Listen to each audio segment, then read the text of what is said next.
Bangladesh premier league BPL আর সমালোচনা যেন একই মুদ্রার এপিঠ-ওপিঠ। আয়োজন নিয়ে প্রশ্ন ওঠে বারংবার। তার উপর ক্রিকেটারদের পারিশ্রমিক ইস্যুতে সরগরম দেশের ক্রিকেট অঙ্গন। সেই রেশ কাটতে না কাটতেই প্রকাশ্যে এলো গোপন তথ্য। বিপিএলের 11তম আসরে এবার নতুন করে আলোচনায় ফিক্সিং কেলেঙ্কারি। খেলোয়াড়দের পারিশ্রমিক নিয়ে ফ্র্যাঞ্চাইজি মালিকদের প্রতারণা এবং চেক জালিয়াতের ঘটনাও চলমান। সবকিছুকে ছাপিয়ে বিপিএলে ফিক্সিংয়ের গন্ধ ঘনিয়ে এসেছে। এই টুর্নামেন্টে একাধিক সন্দেহজনক ঘটনা ঘটেছে, যেমন স্পিনারের নো বল, ওয়াইড, হাস্যকর ক্যাচমিস। এসব ঘটনাগুলো ক্রিকেট পাড়ায় ম্যাচ পাতানোর সন্দেহ তৈরি করেছে।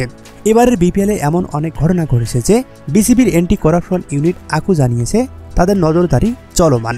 এখন পর্যন্ত 10 জন ক্রিকেটারকে সন্দেহের তালিকায় রেখেছে, যাদের মধ্যে অন্যতম ইনামুল হক বিজয়, নাজমুল ইসলাম অপু, থিসারা পেরেরা, শফিউল ইসলাম, মহর শেখ সহ একাধিক ক্রিকেটারের নাম রয়েছে।